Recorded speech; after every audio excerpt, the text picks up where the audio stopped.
Где высоко стоит наука, высоко стоит человек. Александр Полежаев. Гипотезы и подтвержденные истины. Советы и прогнозы. Взгляд на происходящее с научной точки зрения в программе «Что говорят ученые». Что говорят ученые? Для слушателей старше 12 лет. Здравствуйте, друзья! У микрофона Игорь Китаев. Летом археологи не отдыхают. Напротив, для них это ударный трудовой сезон. Многие являются преподавателями, поэтому для них университетские каникулы – это редкое время, когда можно всласть покопать. И вот в Симферопольском районе, на могильнике, в районе села Опушки, уже достаточно давно, практически 19, а то и 20 лет, идут раскопки артефактов и месторождений, захоронений скифо-сарматской культуры. И есть свежие новости по этому поводу. Для справки.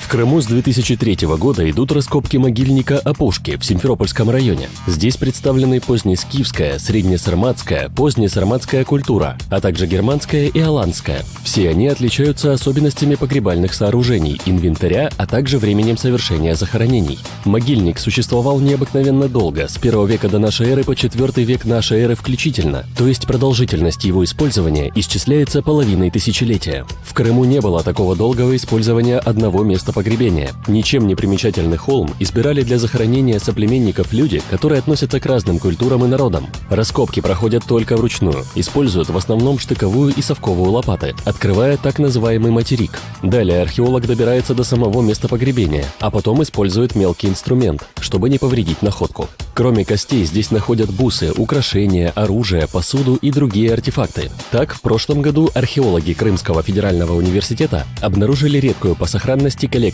украшений 3 века нашей эры, которая принадлежала аланской знати, в том числе золотые серьги и серебряные браслеты.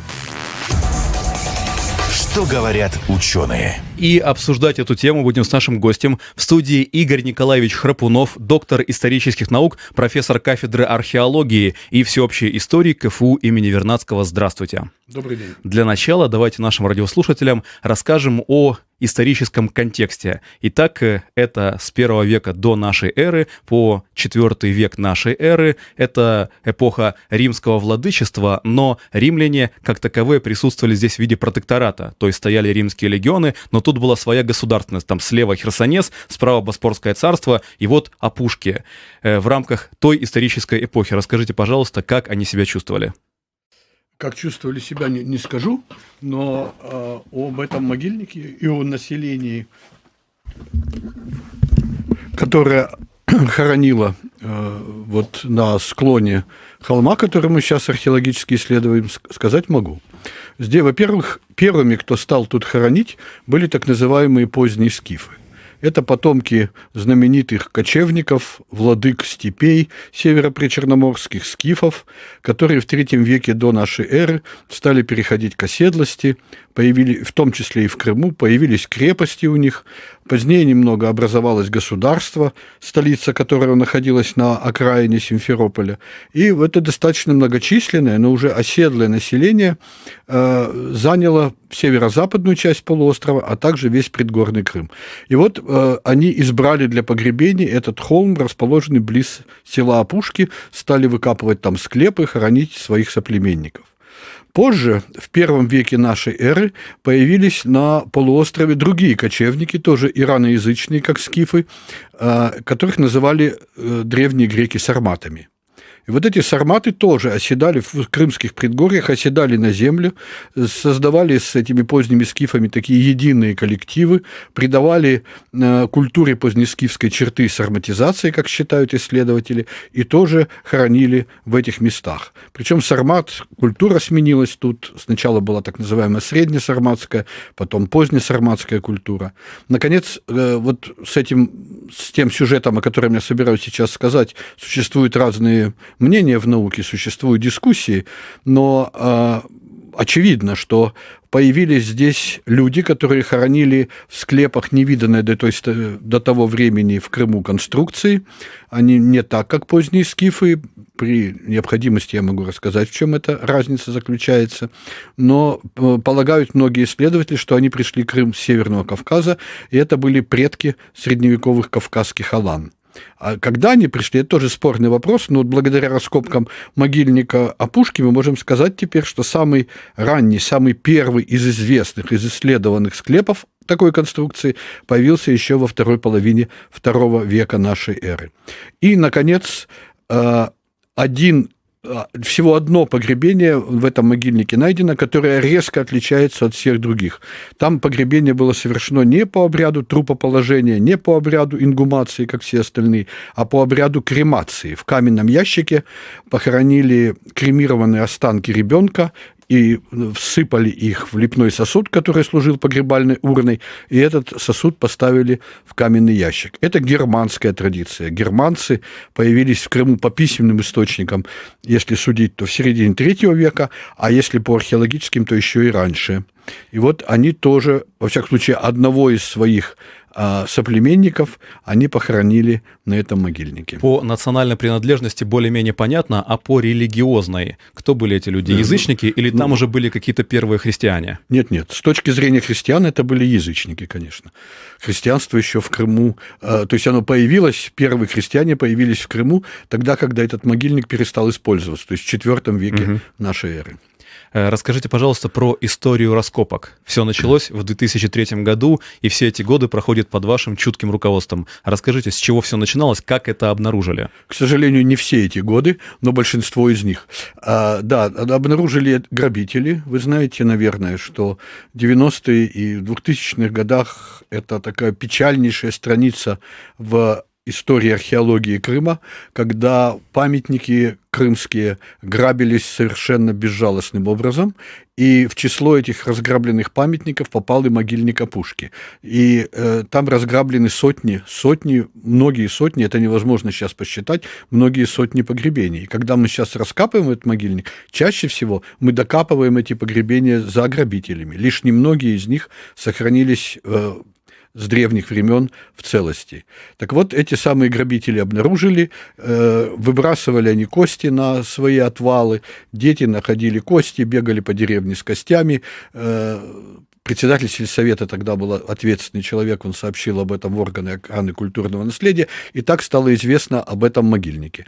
И с тех пор, это было в 2002 году, в 2003 мы начали там раскопки, наша экспедиция, но тогда еще у нас не было возможности и сил вести эти раскопки крупномасштабно, потому что мы исследовали большими силами другой могильник, Нейзац. И поэтому копали не каждый год. Кстати, могильник Нейзац, для меня знакомый термин, нейзацкая культура. Можно ли сказать, что именно вы ввели в научный оборот этот термин нейзацкая культура? Ну да, конечно. В 2019 году опубликована моя статья в журнале «Российская археология», которая как раз посвящена выделению этой новой, так сказать, до той поры неизвестной культуры. Нейзаццы — это кто? Нейзац – это так называется могильник, который расположен около нынешнего села Баланово. Но подобные могильников, которые относятся принадлежат той же культуре, достаточно много в Крыму, больше десятка их известно, и их можно по признакам хронологии, территориальной принадлежности, по тем вещам, которые там найдены по погребальным обрядам, их можно объединить в одну археологическую культуру, которую по наиболее изученному могильнику я предложил назвать нейзацкой. Итак, друзья, мы продолжаем говорить про археологические раскопки на захоронении в районе села Опушки Симферопольского района и продолжаем нашу интересную беседу. Игорь Николаевич, расскажите, пожалуйста, этот археологический сезон, что он дал нового крымской археологии и в том числе в плане понимания того, что было там, когда жили люди, основавшие все эти могильники? Про весь археологический сезон я, конечно, сказать не могу, могу сказать только про ту экспедицию, которую я возглавляю, которая исследовала могильник Опушки. Каждый сезон приносит много нового. Мы раскопали в этом году 500 квадратных метров площади этого могильника и 37 погребальных сооружений разных типов открыли, которые относятся вот к тем разным археологическим культурам, которые я уже успел перечислить.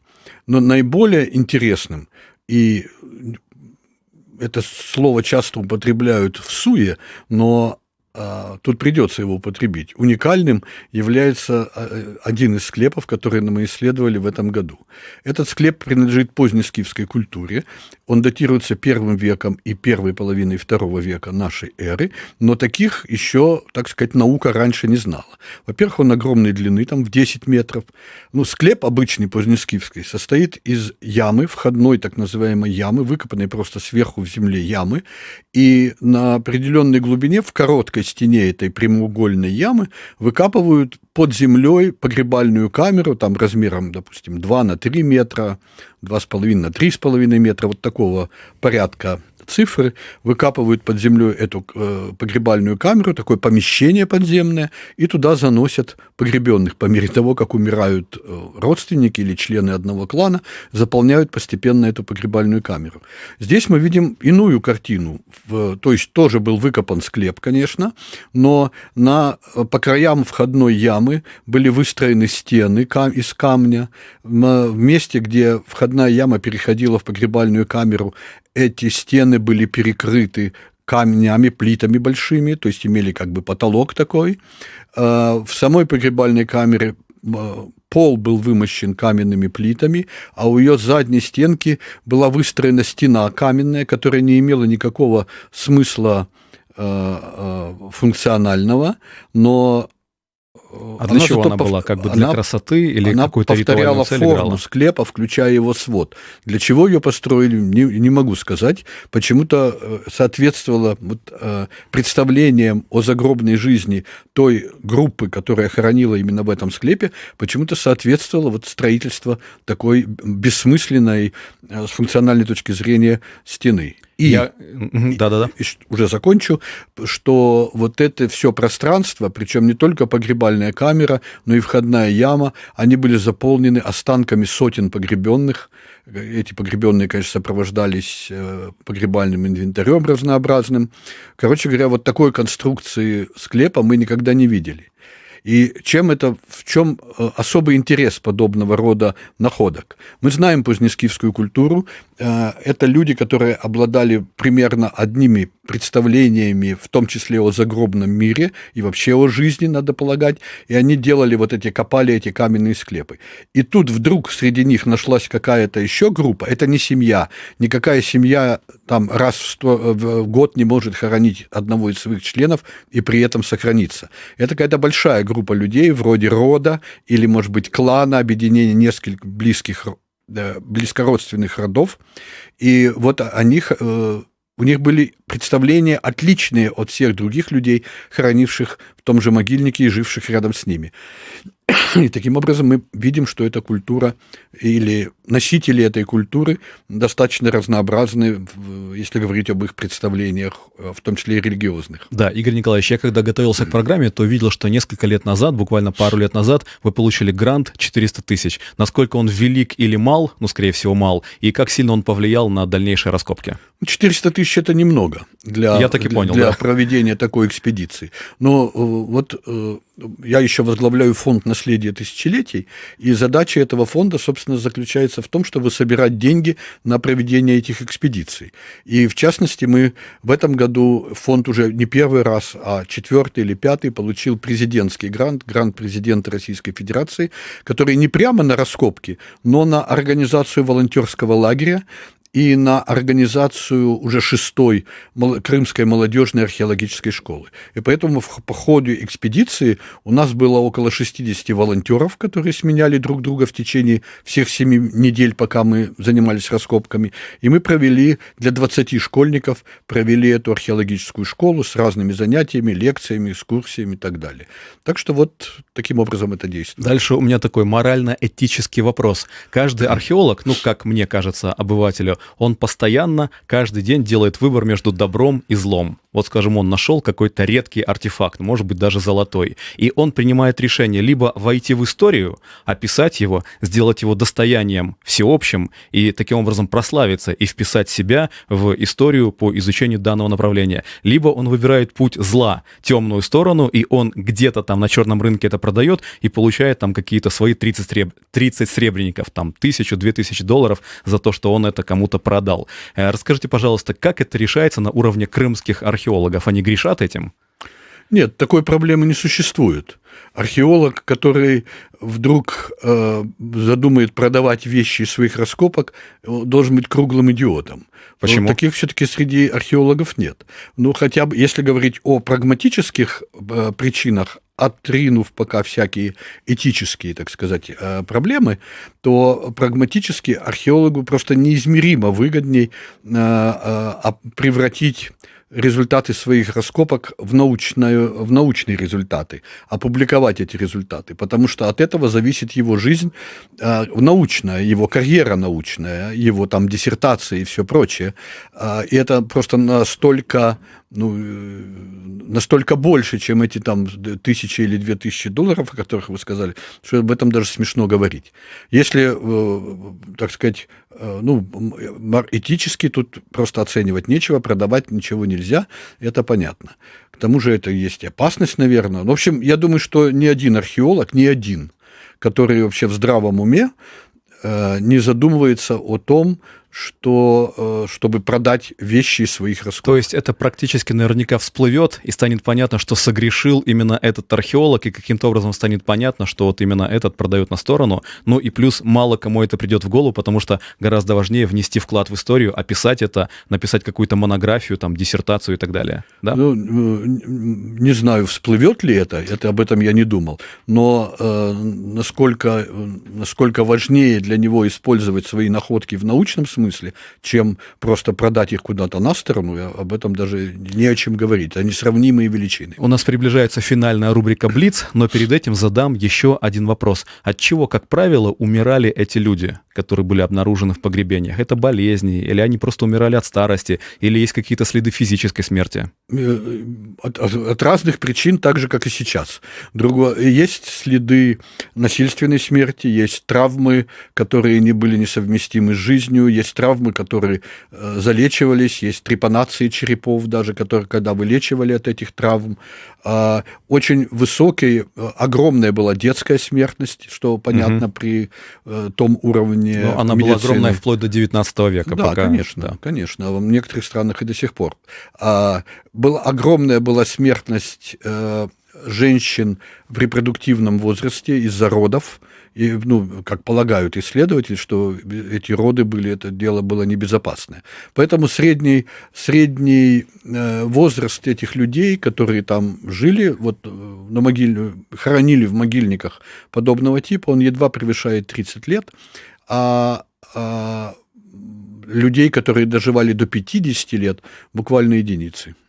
Кстати, я когда читаю отчеты наших антропологов о эректусах, о неандертальцах, о кроманьонцах, о древних сапиенсах, то там тоже упоминается то, что редко-редко доживали до 50 лет, и что в основном их находят там 25 лет-30 лет. То есть получается, что за несколько десятков тысяч лет или даже несколько сотен тысяч лет медицина не сильно продвинулась вперед. И только вот в последние несколько столетий она дошла до такого достаточно высокого уровня, чтобы люди дольше жили. Не несколько столетий, а гораздо меньший период. Еще в XIX веке так было, а почитайте Чехова, и вы увидите, что человек в 50 лет считал себя глубоким стариком, который уже, так сказать, ни на что не способен. Сейчас ситуация изменилась благодаря лекарствам, благодаря успехам науки, благодаря питанию правильному. Это все поменялось кардинально, но совсем недавно. Прекрасно, спасибо за ответы, и у нас финальная рубрика «Блиц». Блиц-опрос. Блиц — это 5 коротких вопросов, на которые требуется 5 коротких, емких ответа. Назовите, пожалуйста, вашего любимого исторического персонажа из изучаемой вами эпохи. Скифы, сарматы, аланы, готы. Любимого... назову любого. Нельзя сказать, что я его люблю как родственника. Например, царь Атей скифский. Так, и чем он прославился? Он прославился много тем. Например, он погиб, сражаясь в седле в возрасте 90 лет. Опа, то есть редкий персонаж, доживший до таких преклонных лет. Да, очень редкий, поэтому это все и отмечали. Кроме того, он был знаменитый завоеватель, он всякие походы вел, там воевал с Филиппом Македонским, с отцом Александра. И, в общем, был такой знаменитый человек. О нем даже анекдоты сочиняли. Серьезно? Да. Дальше, вопрос номер 2. Самая яркая находка из вот этой археологической кампании летней?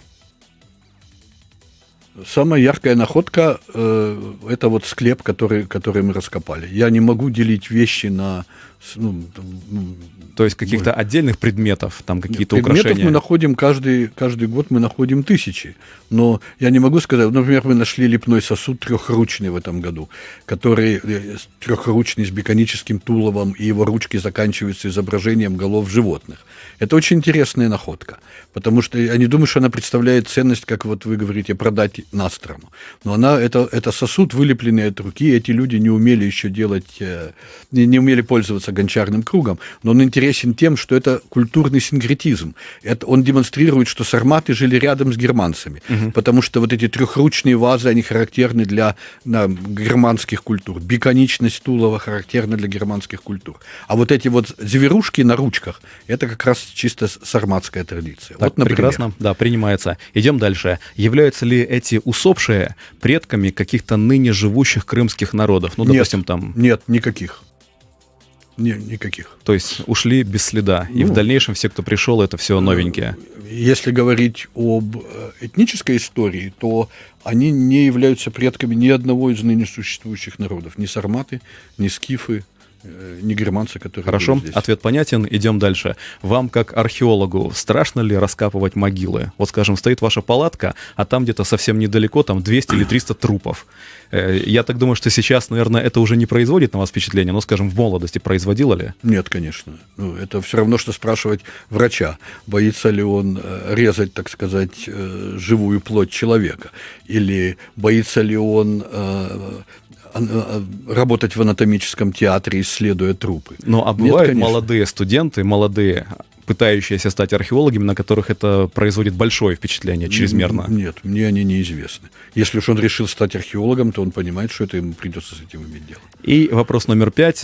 В какой процент, в какую долю вы оцениваете изученность, раскопанность этого могильника Опушки? Значит, могильник так называемый грунтовый, то есть не имеющий внешних признаков на поверхности, его границы можно установить только путем раскопок точных. Значит, но он, безусловно, занимает площадь больше 2 гектаров, из которых изучено сколько? Изучено полгектара. Вот с 2003 года включая эту экспедицию, изучено полгектара. Таким образом, еще копать, как говорится, и копать. Моей жизни точно не хватит. Ну что ж, большое спасибо за эти замечательные ответы. И у нас в гостях был Игорь Николаевич Храпунов, доктор исторических наук. И мы обсуждали раскопки на могильнике Опушки к востоку от Симферополя. Там большие, очень разнообразные находки из того ареала, формата скифо-сарматской культуры. И мне кажется, что еще много будет новостей по этому поводу. Так что ждем следующего лета, следующего археологического сезона. Уважаемые друзья, до встречи. Научный взгляд на насущные проблемы каждый вторник в программе «Что говорят ученые».